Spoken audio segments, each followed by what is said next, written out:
invocation mantras. So please join me as we recite. Om Magyana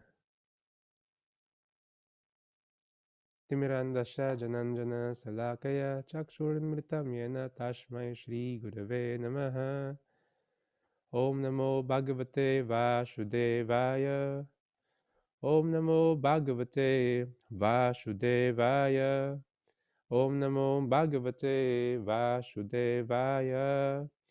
Narayanam Namaskritya Naram Chaiva Narottamam Devim Saraswatim Vyasam Tato Jayam Udirayet Nastaprayesu Abhadresu Nityam Bhagavata Sevaya Bhagavate Uttama Sloke Bhaktir Bhavati Naishtiki. I offer my obeisances to the Supreme Personality of Godhead Vasudeva. Before reciting this Srimad Bhagavatam, which is the very means of conquest, one should offer respectful obeisances unto the personality of Godhead Narayan, unto Narayan Rishi, the supermost human being, unto Mother Sarasvati, the goddess of learning, and unto Srila Vyasadeva, the author. By regular attendance in classes on the Bhagavatam, and by rendering of service to the pure devotee, all that is troublesome to the heart is almost completely destroyed, and loving service unto the personality of Godhead, who is praised with transcendental songs, is established as an irrevocable fact.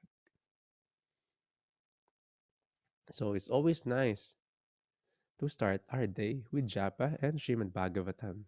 Kasi all the troublesomes to the heart is almost completely destroyed. So we are serving also the book Bhagavatam in reciting and listening and studying the Srimad Bhagavatam. So previously, balikan natin mga nakaraan. The sages in Naimisaranya have these 6 questions. So na-answer na yung first and second questions kasi ano daw yung ultimate good for people in general and ano yung essence ng all the scriptures. That is Bhakti. Then, dinidiscuss natin lately yung 9 stages and 14 stages. Actually, ito yung 9 stages yung inaral natin sa meditation and yoga philosophy. And from the verses in 16th up until 20, ito yung stages na one could progress in the path of bhakti. We often hear na hearing is sobrang importante kasi from the start, that's how we will receive yung mercy ng mga devotees. And when we render service to that devotee, unknowingly or knowingly, so kakaiba, di ba? Knowingly or unknowingly, mag-start yung bhakti nila. If they've heard the Hare Krishna Maha Mantra, even unknowingly, di ba, nakikinig lang sila ng album ni George Harrison, tapos maririnig nila yung Hare Krishna Maha Mantra. O kaya maririnig nila yung album ni Sampagita. Even may kanta si Eraserheads na may Hare Krishna Maha Mantra. Although hindi complete, pero still, that is the holy name. So, the seed of bhakti will start. Then, Shraddha will slowly develop, or faith. And from faith, it will go on.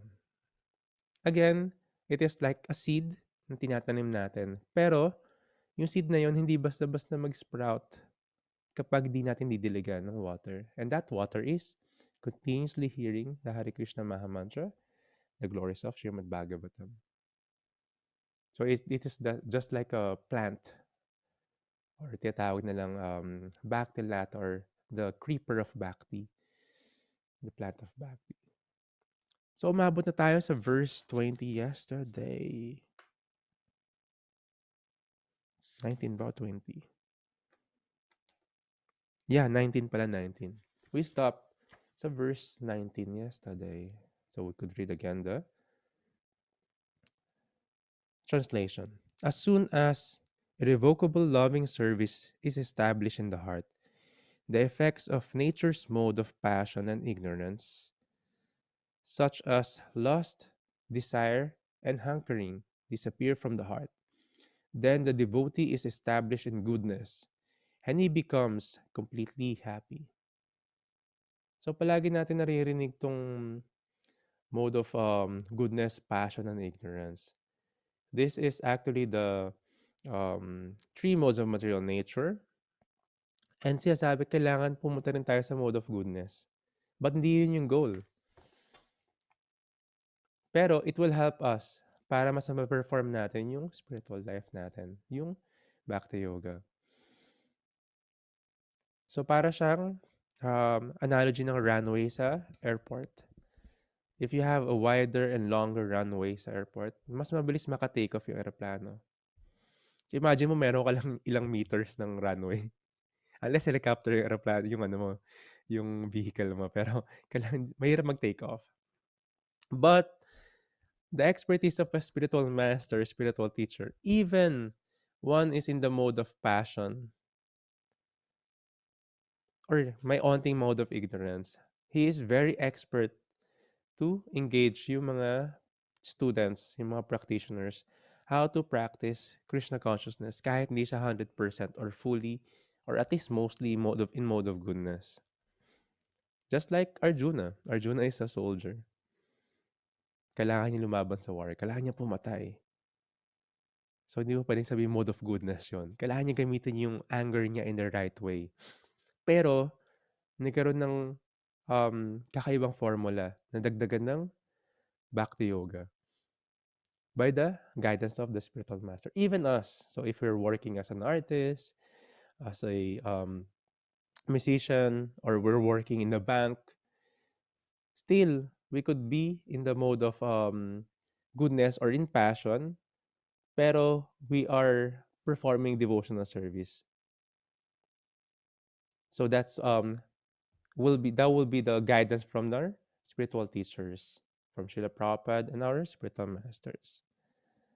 So again, inulit dito, devotional service is not inactivity, but the unalloyed activity of the soul. So maraming may misinterpret ng yoga na or ng spirituality na they want to escape lang. They want, like si Arjuna, naisip niya nung una yun, gusto ko lang magtago na lang sa forest, sa Krishna. Mag-meditate na lang ako doon. Ayoko na lumaban sa war kasi ang dami niyang arguments, mga scholarly arguments na. Diba? Pero hindi yun yung devotional service. Hindi yung spirituality. We have to do our duties and responsibilities. Detach from the result. Pero while we're doing that, we're offering everything to Krishna. Thinking of Krishna. Meditating on Krishna.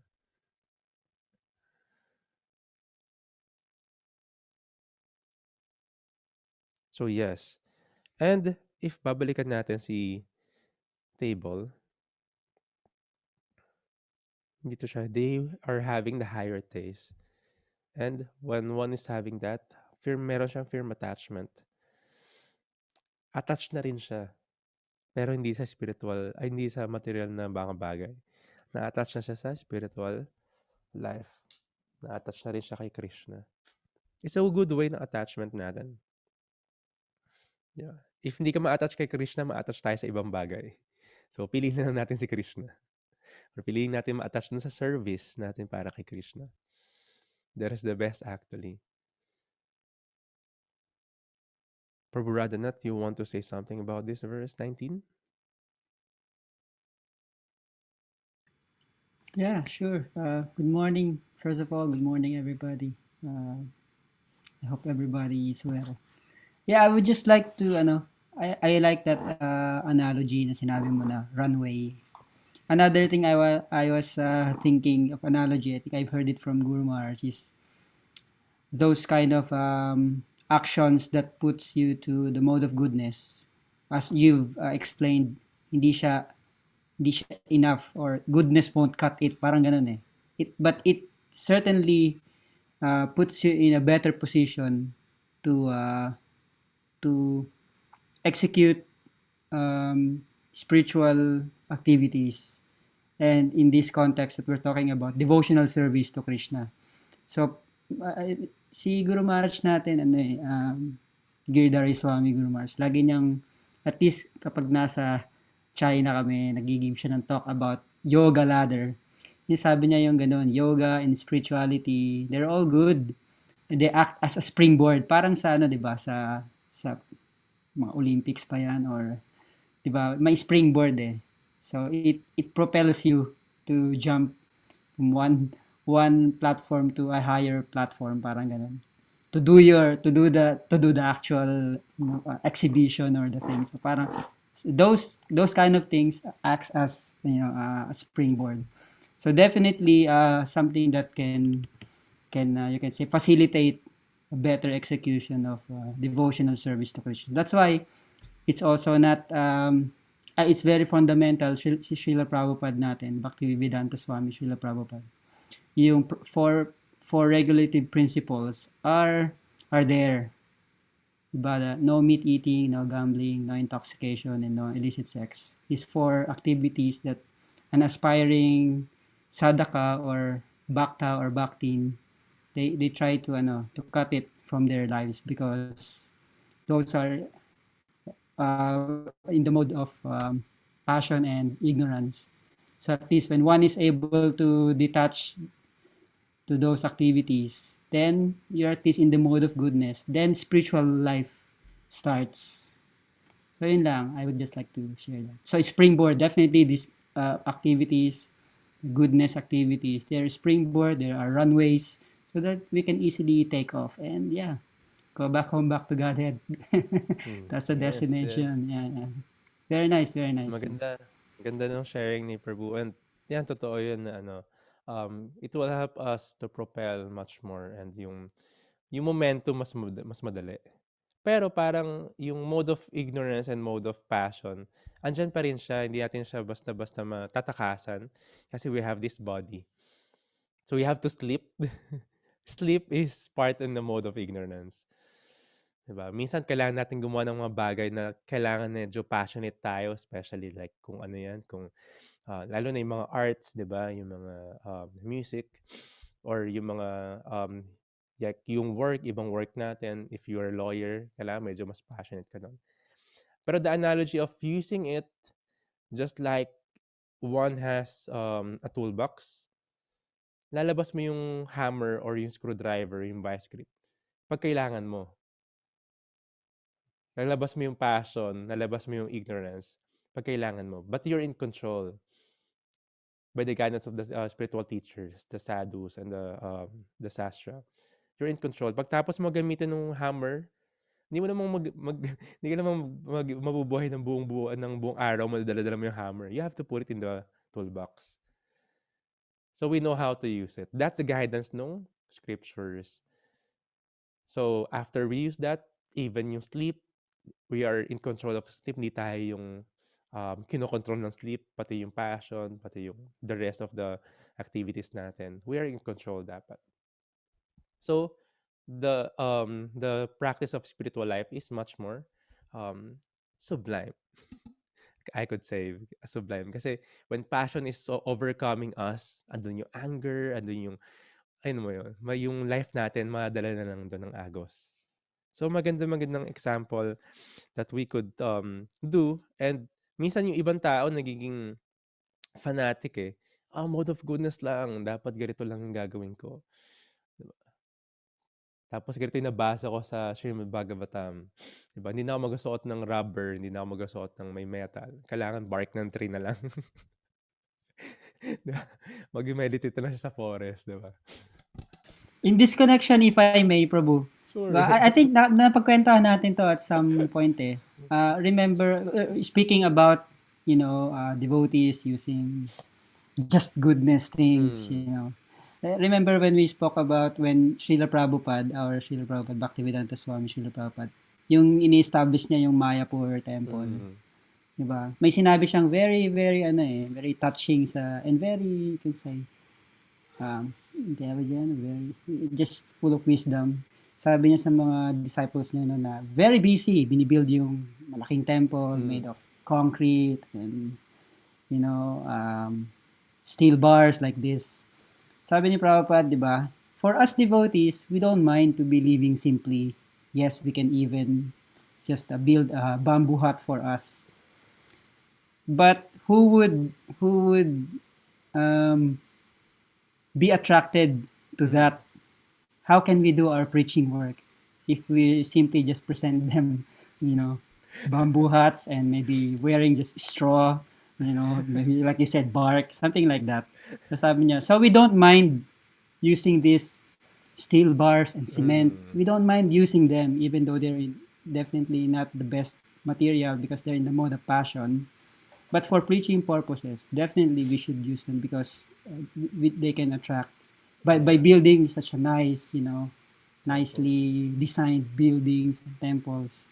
People will get attracted, and from that they can become devotees. So we don't mind using, like you said, we're in control, and these are tools that we can Yes. use to Mm. attract simply for the purpose of attracting people to Krishna. Yeah. Mm. Yes, we are the agent nung marketing ano ni Krishna, agency niya. Kasi pupuntahan natin yung in a while, ba't siya yung si Krishna yung best marketing guy. Pero before we go there, basahin muna natin yung last few verses in this section ng Bhagavatam natin where they're explaining the stages of bhakti.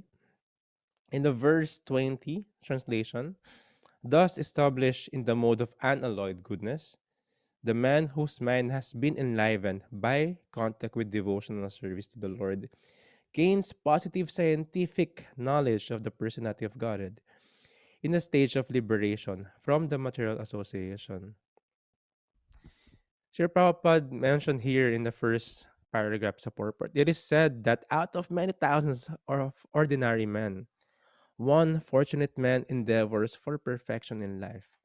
Nasa Bhagavad Gita yun. And dun natin ma-answer na naging question ko yan sa school namin when I was in India. Eh, bakit kung ang ganda-ganda nga ng practice natin ng Krishna consciousness, the philosophy is perfect because it's coming from Krishna. Bakit hindi lahat nagke-take ng Krishna consciousness? 'Di ba? Bakit mas marami yung ganitong practice? Bakit mas sikat tong ganitong practice? It was mentioned by Krishna himself, out of many thousands among men. Isa lang doon yung mag-e-endeavor sa perfection. Endeavor pa lang yun sa perfection. Hindi pa siya ibig sabihin perfect na siya. And out of many thousands among those who endeavors for perfection, may mga makaka-perfect ng perfection na yun. And hindi pa yon. Out of one dun sa mga endeavors, makaka-perfect ng mga endeavors in life, isa lang dun yung makakakilala kay Krishna. So literally like 1 in a million yung makakilala kay Krishna. Sabi ni Krishna mismo yon. And my teacher answered dun sa sa question ko. We are just looking in the perspective ng material world, ng mismong earth na to. Pero in the other planes, higher planetary system, or even in the spiritual world, mas maraming souls doon na in love kay Krishna. Diba? So parang, oo nga, no? Parang nagtanong ako, bakit ang onti lang naging English dito sa Laguna? Eh, tinitignan mo yung Laguna, eh, pag tumingin ka sa buong mundo, mas maraming alam yung language na English. Parang ganun yung naging question. Oo nga, no? We're just, because we are here in that plane. And, yeah, sure. May share. Yeah, I think I've encountered the same yung topic na yun about why so many devotees, so many people, so many have some sort of intelligence. Why there's so little devotees? Parang in that context, may nabasa ako na ganun, nagtanong din siya about that. And the simple answer was very, kind of funny, kind of parang what's the word? Ironic ba or whatever. Mm, Pero ang sabi nung sa answer sabi, you're thinking according to what you know, according to your intelligence. Pero if you look at the whole cosmic creation, one-fourth of that is di ba parang ito yung material world, of course, very little, ganyan. But yung three-fourths ng creation na yun, all devotees of Krishna. So wag kang mag-alala, mas marami talagang devotees kaysa sa mm, non-devotees. We're just thinking here sa earth, parang ganun. But still, yun nga, dito sa material world, you can say, yung norm. mm, Even like you said, Krishna said it himself that it's very rare. Yes. Becoming devotee is very rare. So association with devotees is really very important because they're very rare. Parang ganun. Mm. Pero but don't worry, there's definitely more devotees than non-devotees. Kasi yung Oo. three-fourths ng buong creation, lahat yun is spiritualized. That's the spiritual world. Everything is under Krishna's potency. Lahat sila devotees, so huwag kang mag-alala. Kukunti lang talaga tayo rito. Oo, Yung mga exactly. non-devotees, konti lang. And there's many reason bakit siyempre tayo nandito, 'di ba? Of course, we want to escape in this we could call it some could call it a prison house. Prison house, there's a difference between prison house and I forgot the other term. Ano yung ginagamit ni Hitler where yung place na nilalagay niya, ine-execute, pinapatay niya. Chambers pa yun Yeah, eh. Gas chamber, parang gano'n. chambers. So yeah, there's a difference between that prison house and that chambers. In that chambers, ginagawa nila, they will torture, they will kill them all. In prison house, may mga um hang, how do you call it? Years lang na kailangan natin i-spend to learn our lessons. 'Di ba? Sometimes kapag naging mabuti ka dun sa prison house, may parol ka. Yan, concentration camp. Ang galing ni Ron. So, sa prison house, concentration camp, you're dead automatically. Sa prison house, no, we are learning yung mga lessons that we have to learn. Yung iba, tumatagal kasi hindi na inaayos. If yung iba naman, magkakaroon sila ng parol kasi they're doing great. So they could be free ng mas maaga. So same thing meron sa prison house. May pagkain sila doon, natutulog sila doon, may activity sila, 'di ba? Nabalitaan ko yung isang prison house dito malapit, may tennis court pa sila sa loob, 'di ba? O, yung village namin dati parang walang tennis court. Parang masosyal pa sila doon. So maraming activities. So in analogy, same what we have in the material world, just like a prison house. 'Di ba? Kasi we have all the facilities na gusto natin gawin din, pero we have to learn the lesson. So para tayo matutunan yung lesson na yon, we need the guidance ng scriptures, ng teachers, ng gurus, and ng ating mga devotees din. So same. Yung population na sa prison house is just fraction na meron dun sa whole in that context sa mundo. So ganun din yung fraction ng living entities dito sa material world is sobrang onti lang compared dun sa spiritual world.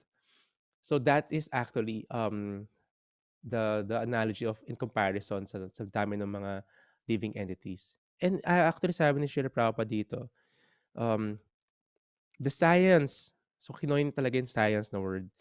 The science of personality of Godhead is the subject matter for study by the postgraduate students in the spiritual line. So bakit ganun din, bakit di rin ganun kadami yung nagka-take ng Krishna consciousness? Kasi postgraduate study to.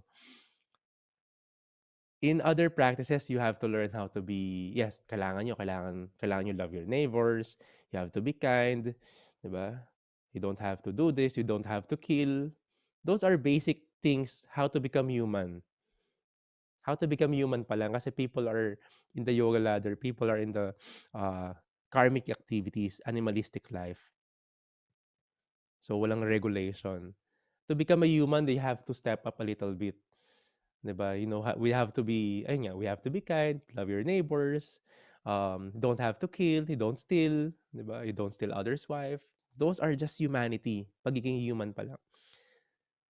Pero going up and going up to the study of the confidential knowledge, we have to be the more confidential knowledge knowing, ay, sige, nagiging human na ako, pero I have to learn, I'm not this body rin pala. I am the soul, the spirit soul, and this is different. And oo nga 'no, hindi lang ako, pati yung other human beings, yung kapitbahay namin, soul din sila, hindi lang yung pamilya ko. So, soul din sila. Tapos pagtingin mo, hindi lang species na human, pati pala yung, animal kingdom, body lang yun, ta's may soul din sila. Sila yung soul. And 'pag makikita mo, those are the more confidential knowledge, the confidential knowledge. So, going up, kaya tinawag siyang postgraduate studies, kasi like we're talking about the cosmologies, and we're talking about si Krishna, and ano yung relationship kay Krishna. and not just in the relationship na own reverence na. And if you could remember, pinag-usapan natin last week yung mga rasa, those relationship kay Krishna is the most confidential knowledge. Top of it is yung love, yung intimate love kay Krishna. Kaya sinawag siyang science of personality of Godhead, yung this study. Kasi, like science, merong process. Di ba? Minsan may theory sila, tapos may experiment, tapos may conclusion, and all. So, this is a science. Hindi siya um, fanaticism lang. Just like yung iba, you just have to believe, then you will be um, liberated or saved. No, the scriptures, ang daming philosophy, scientific fact, and ang daming mo kailangang aralin. And the mind will be satisfied sa mga questions natin. Then, faith will be established there. Not blind faith, not blind following lang. So that is the process of Krishna consciousness. Very scientific. The marriage of science and spirituality is there. Hindi siya magkahiwalay. In the modern age, pinaghihiwalay nila palagi. Pero those who are really wise and smart, may mga nakakausap ako sa UP Los Baños na meron talaga mga scientists and philosophers that will be reaching on the end of their studies, pero they will have the conclusion that there is God. Yeah. Tapos may makokonklusyon na there is someone controlling. There's someone creating. Kasi we could get all the elements sa lahat ng table of elements, pero wala kang mabubuong buhay. There is someone higher and supreme. So this scientific knowledge is like the postgraduate. This Srimad Bhagavatam study is the postgraduate. And we're just trying to scratch the surface. Of course, those who are much more senior to us, their study of Srimad Bhagavatam is way, way deeper. Diba? Tayo, we're just humbly trying to scratch the surface and trying to understand.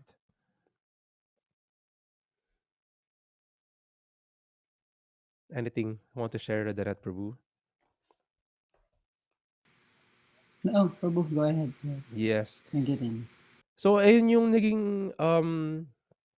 nagiging result, actually, nung sa verse 20, naging result ng process of yung pag nag-progress sa stage of Bhakti. Then, when one is experiencing fondness, sa attachment, nagkaroon siya ng fondness. Lalo siyang stages of love is being developed. Or bhav. They call it bhav. Then, you'll have the love, the prema, the highest love. And from love, you can have that vision na you could always see Krishna everywhere. Kumbaga, pag mahal na mahal mo yung, in the context of material love, kahit sa tumingin, malala mo yung loved one mo. O kaya sabihin mo ng break up. Kahit sa tumingin, naalala mo yung ex mo. Oh, ito yung ginagawa namin dati pag namamasyal kayo. Ito yung restaurant na kinakainan namin. Ito yung favorite niyang ganito, di ba? You have that kind of kakaibang, lahat nakikita mo siya, di ba? Pag pumikit ka, makikita mo siya, di ba? So, same thing. Pero ito is spiritual love kay Krishna to the highest supreme. Di ba? Of course, what we experience here in the material world is a perverted way. This is the ultimate love, the eternal love.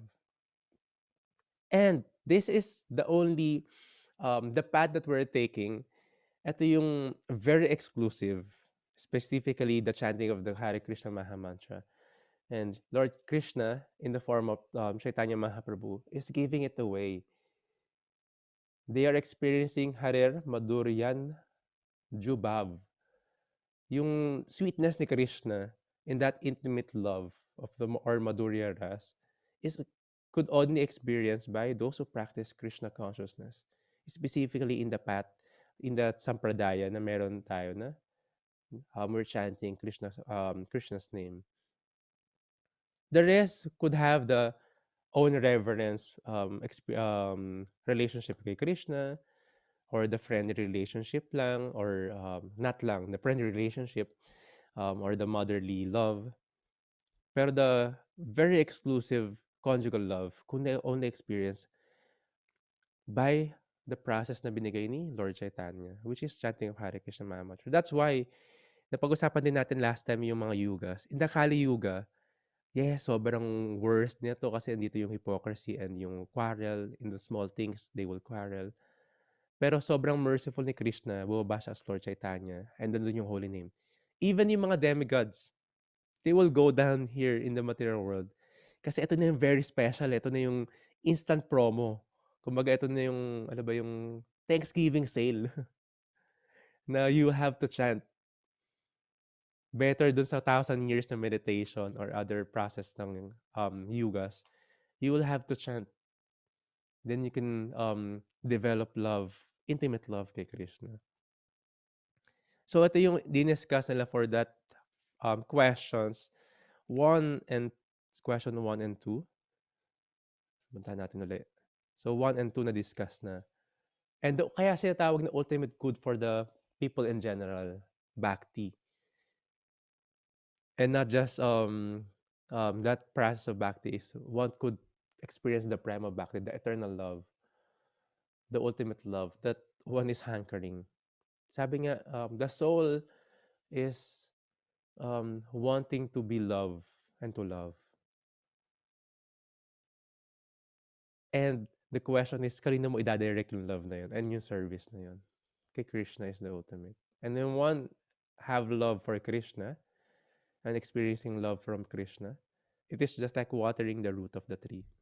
Very satisfied siya sa lahat ng bagay. And all the arrangement, of course, is there. So si Suta Goswami is answering these questions, pero i-skip niya yung number 3. Pupuntahan niya yung number 4. So yung SPG pala, ano to yan? Si Supreme Personality of Godhead. Yung mga friends natin from mga saintly person na nagko-create ng mga slides na to, mahilig sila sa mga shortcut kasi.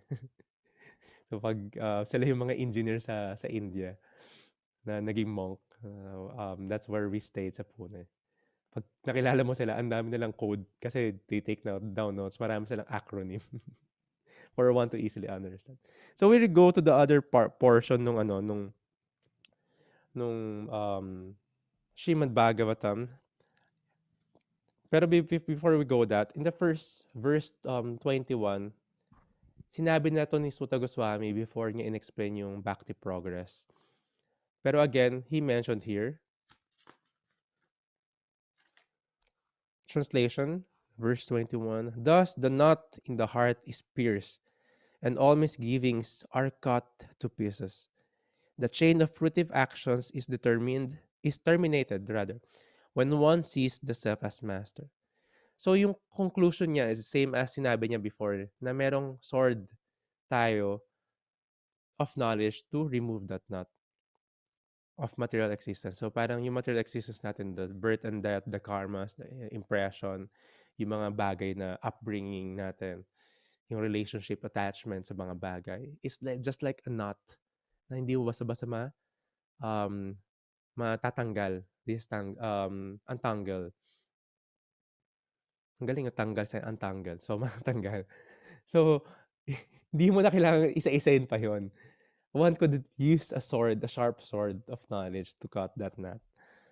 That is the progress and the process of Bhakti Yoga. And wala na ibang way how to escape this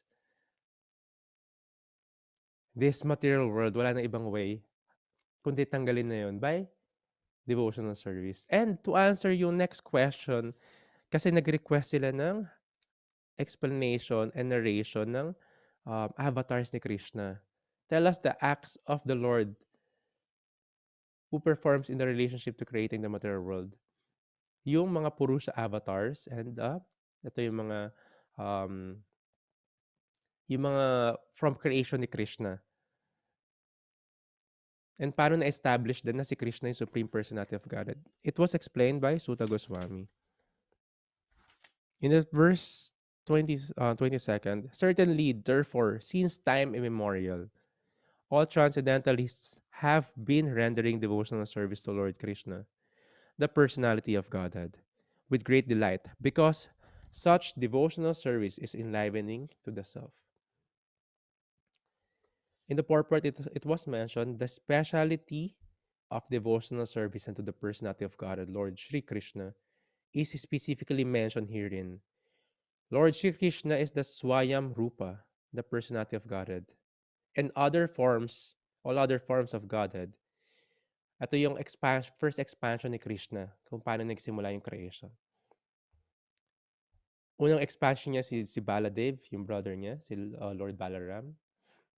Then, expansion na is Lord Sankarshan, Vasudev, Aniruddha, Pradyumna, Narayan. So, nag-extend yon from there. Then, Purusha avatars. Then, Guna avatars. Ito yung di-discuss natin, yung Guna avatars. Lila avatars is the um, mga pastime, lila. Pero we will focus sa Purusha avatars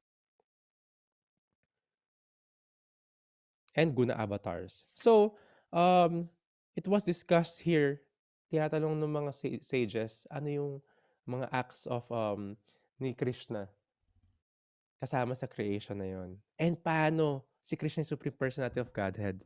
Kasi ang daming demigods. Sa India, ang daming demigods ka makikita. No? So, mga makikita mo sa paligid, and they worship everyone. Lahat na lang. Pati nga sa may napanood ako sa documentary ng Vice yata yun. Even si Trump, winorship nila. So, parang yung tao ganun ka easily gullible. This guy could give you something, they would worship. This demigod could give you something, they will worship.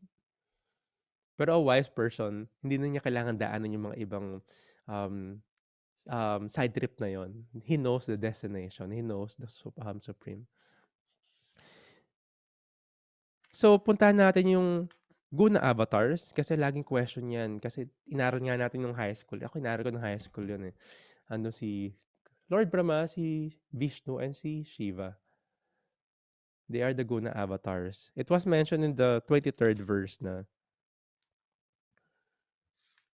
So yes, i-discuss natin further naman to yung in the details ng creation.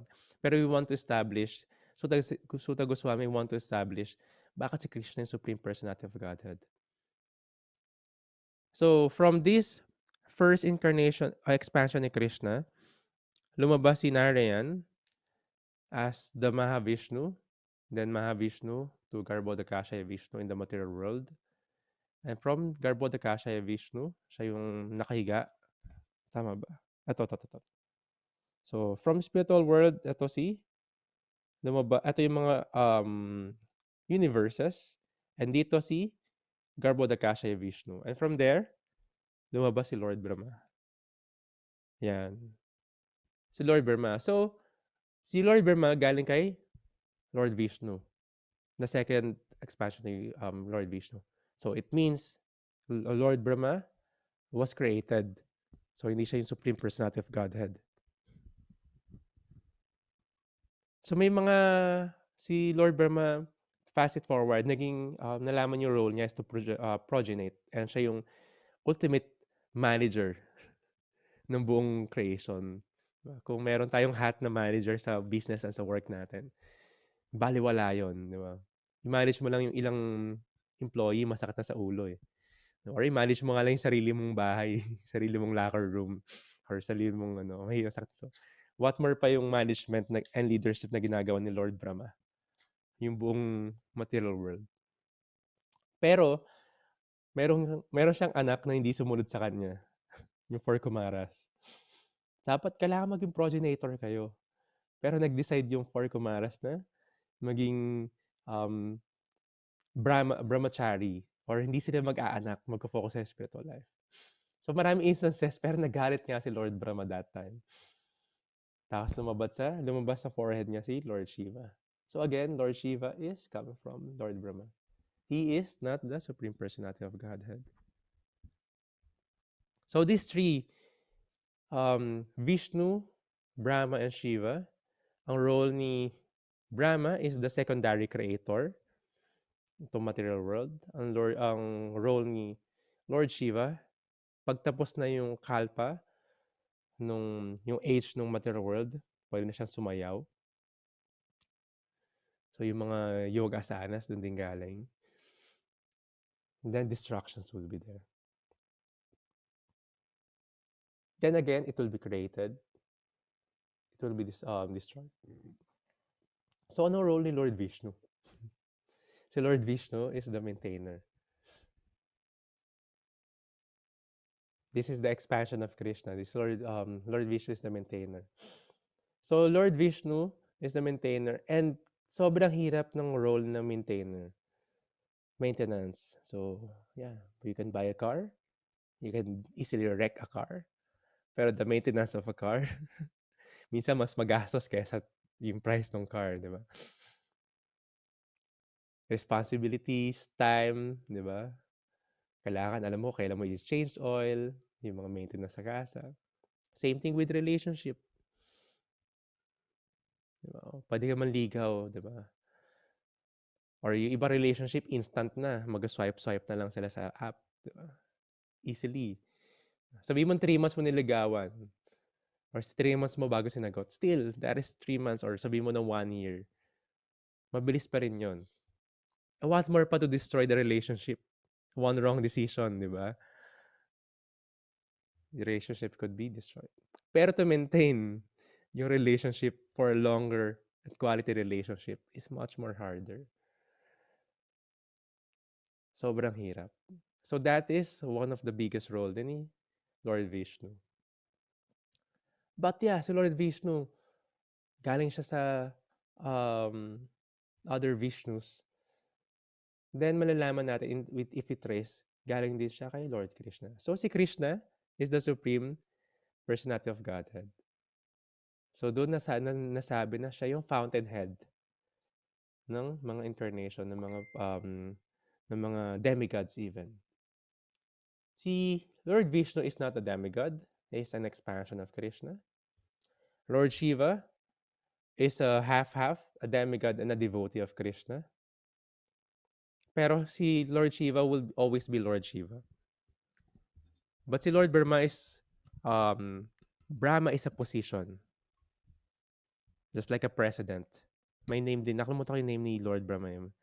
May name si Lord Brahma. And other souls, malay mo si Trina maging Lord Brahman in the future. Di pa sa mga activities niya, mga galing ka pala mag-manage. Sige, lalagay kita rito. So, it's a position, si Lord Brahma, as a demigod. Same as the other demigods. Diba? Like si Lord Indra, minsan, habang pa-end na yung term niya, andyan na yung bagong Lord Indra. In training na siya. So, position yon. Other souls could be on that position as well. Si Lord Vishnu, hindi. Si Lord Vishnu siya palagi. Siya kasi yung expansion ni Krishna. And si Lord Shiva, he's a devotee of Krishna. Lagi siyang si Lord Shiva. Pero also, he's playing the role as the demigod. So, it just explains, kasi lahat ng demigods nanggaling kay Lord Vishnu and nanggaling din kay Lord Brahma. So, it just explains we are not to worship the demigods. We pay our respects to the demigods. We don't disrespect them. We pay our respects. Pero, we know kung sino yung boss ng lahat ng demigods, which is si Krishna. So, a wise person, kaya very rare. Kaya napunta rin sa part na very rare yung Krishna consciousness. Kasi they know, yung mga tao na they know this, they worship Krishna. Just like, again, watering the root of the tree, all other parts of the plant will be satisfied. All the other demigods will be satisfied if one of worships Krishna. So, in-explain ni Sutta Goswami to sa mga sages in Naimisaranya na only Krishna is to be worshipped. Any other additional Prabhu Radhanath? Yes. Clearly, what's being talked about here is the position of Krishna. So, yun palagi yung binibigyang importance. Yes, there's a lot of demigods, a lot of expansions, but ultimately, it will all trace back to Krishna. He's the ultimate, behind the scene person. Parang gano'n. Maraming na-act on his behalf. Like you've said, the Purusha avatars, like Lord Shiva, Lord Brahma, and Lord Vishnu, they act for different purposes. Diba parang usual na binibigay din na analogy dyan. It's just like there's a president, there's a vice president, there's this secretary, that secretary. yes, they're powerful. They've given a lot of say passes. They have position. Their position sometimes must be respected equal to the president. In this case, diba, Lord Brahma, Lord Shiva, Lord Vishnu, the position should be respected as if they're the supreme personality of God because they're empowered. But ultimately, si Krishna, andun, he is the ultimate, bibigay pa, nag-empower sa kanila to do those things. So, yes, so many demigods, so many different positions. But Krishna is, like you said, that famous verse, is the fountainhead of all these incarnations. So, knowing Krishna, parang may andito ba yung sa verse 20 or sa 20, may nabasa ko, I think it's on the purport sa verse 21. It's like automatically when the sun is there, when the sun is present, you don't have to parang worry paano i-enlighten yung ibang places. Automatically, all the places will be parang enlightened. So, that is Krishna. That's the position of Krishna. He is complete. Hindi mo na kailangan mag-worry about sa others. Yung sinasabi mo kanina yung you have to untangle one thing to another. Parang do we have to understand such and such demigods so much? No. It's just like watering the root of the tree. Ultimately, Krishna is the root of the tree, root of all this creation. If we simply water the root, pay attention to the root, then automatically all the leaves, the branches will be nourished. So yes, Krishna, you're the supreme. Yung supreme kaya na brand, no? Siguro, Baka devoted din yun. feeling ko ninakaw lang nila yun. Kasi pag, yung word kasi na supreme, wala na kasing tataas dun eh. Kahit sa dictionary, pag sinabi mo supreme, the ultimate, highest ano na yun eh. So, kaya tingin mo, napakamahal nung supreme din, di ba? Why not, no? Ay, sabi ni Diba, diba? Navdeep Chandra Prabhu, ano daw yun eh, skate brand daw before yan eh. Sa New York. Eh, sa New Pero York, dahil oo. sa galing ng marketing strategy nila or whatever, pag tinatakan mo na ng Supreme, kahit na sabihin mo, as simple as kutsara ba yan or Oo, yung whatever. bricks, Pag no? may Supreme na kutsara, mahal yan, galing yan. 'Di ba? Kahit nga nagbenta daw sila ng bricks eh. Anyway, speaking of marketing, sobrang galing nun. Kasi bakit merong lila avatar si Krishna? It is his marketing strategy. Lila is pastime. 'Di ba? Sabi ni Navdeep Chandra din na, we are like in a prison house, pero libang na libang tayo rito with all the entertainment. 'Di ba? With all the alluring offering ni Maya. 'Di ba? Yung Matrix, may mga red pill, ano sa ganun. Ang dami siyang ano sa atin, pinapainom. We're so intoxicated with this illusion. Pero si Krishna will have to go down then as yung lila avatars niya to perform yung mga pastimes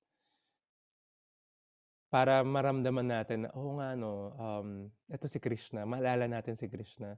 And we want to go back home. Nakalimutan natin na, ay, nasa prison house nga pala ako. There's this world outside the prison house. So we will remember, we're here in the material world. We have this original life na meron tayo sa spiritual world. And binanggit dito sa last verse na di-discuss natin today. Sige, basahin natin yung text 25. Previously, all the great sages rendered service unto the personality of Godhead due to his existence above the three modes of material nature. They worship him to become free from material conditions and thus derive the ultimate benefit. Whoever follows such great authorities is also eligible for liberation from the material world. So may mga agent na marketing firm na to. And sinabi rito yung great sages before, previously, in the line ng mga previous sages, saintly person, si Krishna na yung worship.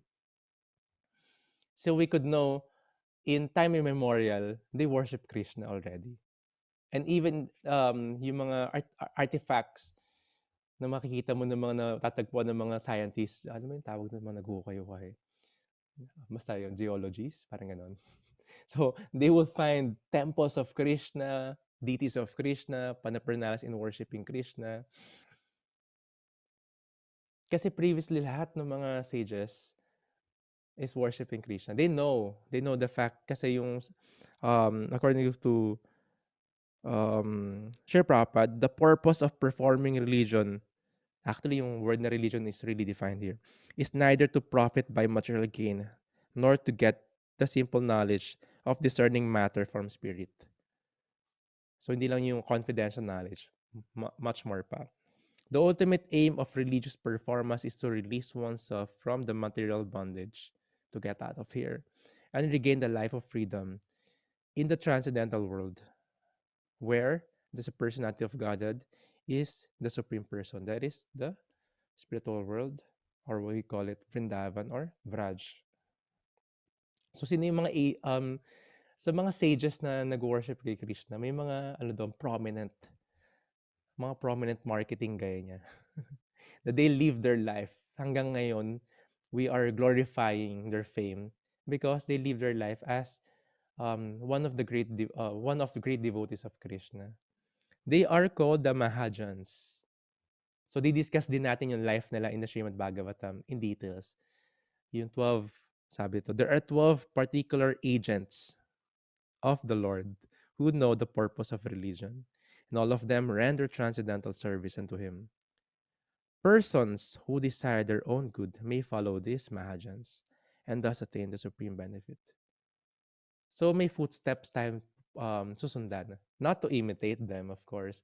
Just like kay Lord Shiva, marami nag-i-imitate kay Lord Shiva kasi si Lord Shiva daw nag-intoxicate. So that's why they do intoxication. Part ng spiritual life namin to. Para maging high kami and makapag-meditate kami, we have to be intoxicated.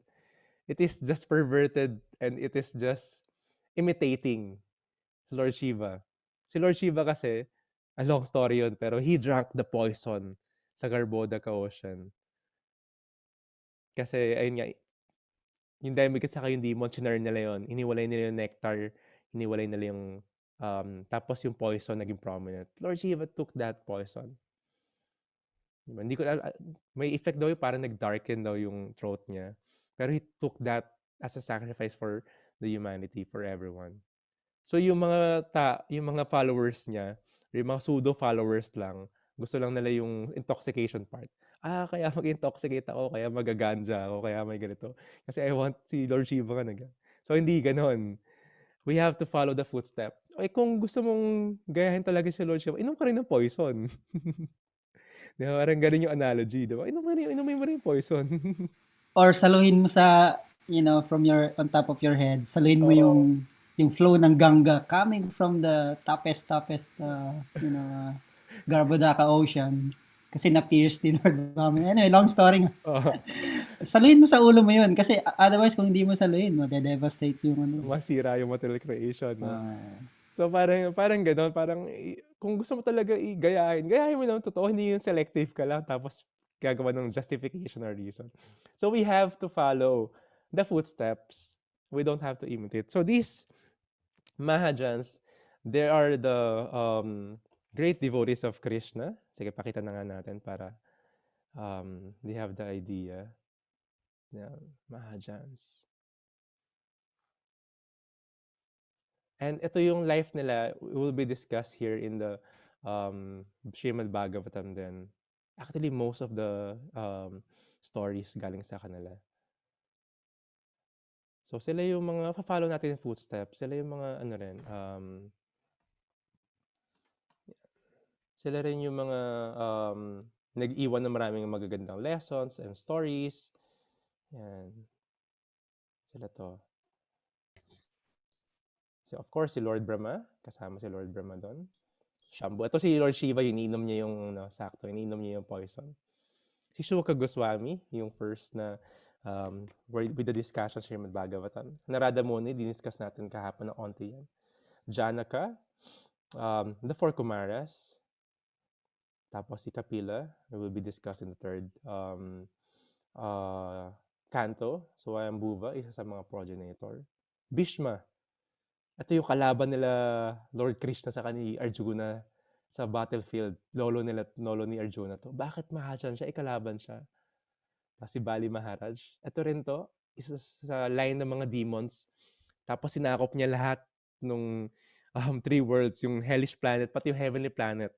Yung mga demigods umalis sa mga trono nila, siya yung umupo as a demon. Pero naging mahadyan siya. Paano? And even Yamaraj. Si Yamaraj, yung chief person in charge sa hell, bakit din siya naging mahadyan? So maraming story na ito pupuntahan natin, pero pipitinin namin kayo kasi sobrang haba ng story naman talaga na ito. And unti-unti nating aralin bakit we have to follow their footsteps, how they are in loving service kay Krishna in different forms ng buhay nila. So kung bibilangin mo rito yung mga monk lang na parang na brahmachari na wearing only si Kumaras, si Narada Muni, si Suga Goswami,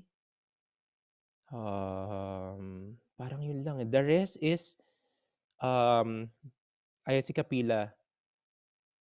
The rest is may family din sila, 'di ba? Meron din silang like si Bhishma is part of the kingdom. Si Bhishma pala Brahmachari.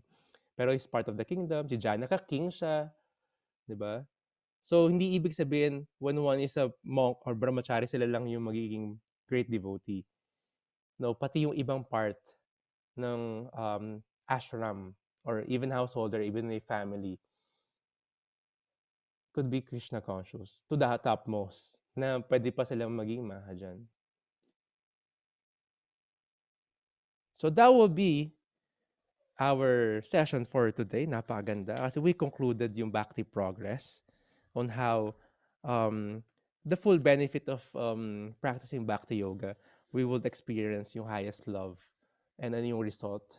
And even matanggal yung, maantanggal yung ating knot sa heart natin na kung ano-anong bagay from Krishna consciousness. And now, we establish, Sutta Goswami established na si Krishna yung supreme person to be worshipped.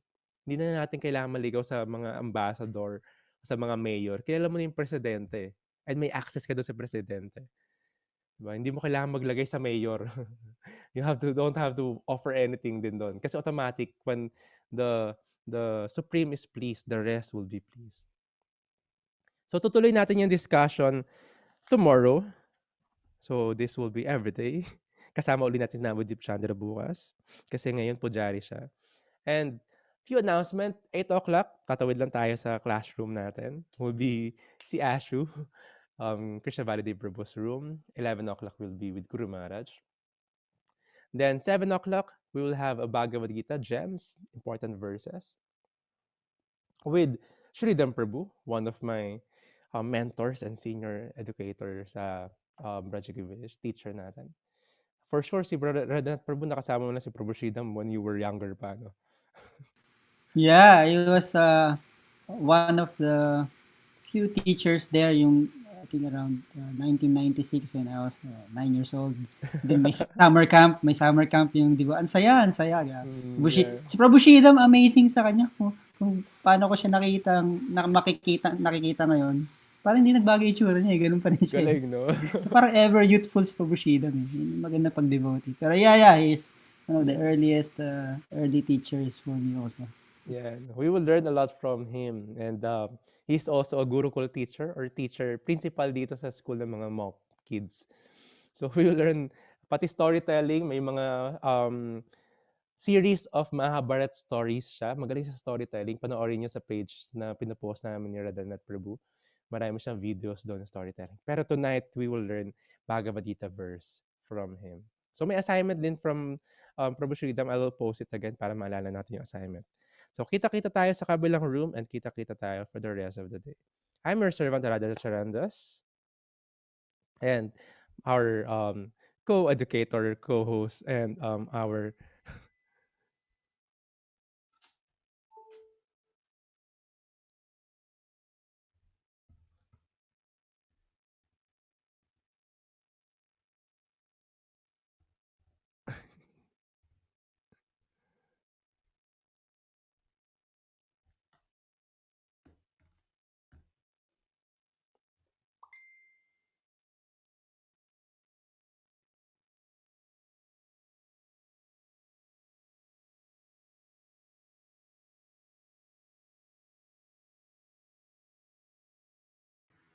Hare Krishna. Yan. Let's go to the other room.